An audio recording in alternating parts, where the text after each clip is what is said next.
അബ്രഹാമേ, ആരാ നിന്നെ കൈപിടിച്ച് പുറത്തു കൊണ്ടുപോയത്? അവൻ പറയും, വിഷനായിരുന്നു ഉണ്ടായിരുന്നേ. വിഷനോട് പ്രതികരിച്ചപ്പോൾ അവൻ എന്നോട് സംസാരിച്ചു. എനിക്കത് വിശ്വസിക്കാൻ പറ്റാതായപ്പോൾ അവൻ നേരിട്ടിറങ്ങി എന്നെ സഹായിച്ചു. അബ്രഹാമിന് ദൈവം ആകാശത്തേക്ക് കാണിച്ചിട്ട് പറഞ്ഞു, എണ്ണാമെങ്കിൽ എണ്ണിക്കോടാ. അബ്രഹാം അത് അങ്ങനെ തന്നെ വിശ്വസിച്ചു. കാരണം കൈപിടിച്ചിരിക്കുന്ന ആരാന്നറിയോ? ഓരോ ആത്മാനുഭവങ്ങളും നിങ്ങളുടെ നിലവാരത്തെ ഉയർത്തും, നിങ്ങളുടെ വിശ്വാസത്തെ ഉയർത്തും. ഇതുവരെ ദർശനം കണ്ടുകൊണ്ടിരുന്ന ആള് ഇതാ കൈപിടിച്ച് കൂടെ നിൽക്കുക.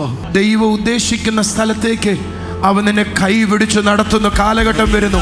നീ കണ്ട് വിശ്വസിക്കേണ്ടത് എന്താണോ അവിടേക്ക് അവൻ നിന്നെ കൈപിടിച്ചു കൊണ്ടുപോകാനായി പോകുന്നു.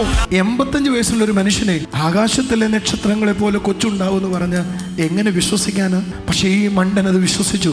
എങ്ങനെ വിശ്വസിക്കാൻ പറ്റി കാണും? പറഞ്ഞത് എൻ്റെ വലതുവശത്ത് നിൽക്കുന്നയാളാണ്. ഞാൻ ഇരുന്ന മുറിയിൽ നിന്ന് എന്നെ കൈപിടിച്ച് പുറത്തേക്ക് കൊണ്ടുപോയത് ലോകത്തിൽ ആർക്കും അറിയാത്ത വേറൊരാളുണ്ട്. അവനാ എന്നെ കൈപിടിച്ച് പുറത്തേക്ക് കൊണ്ടുപോയത്.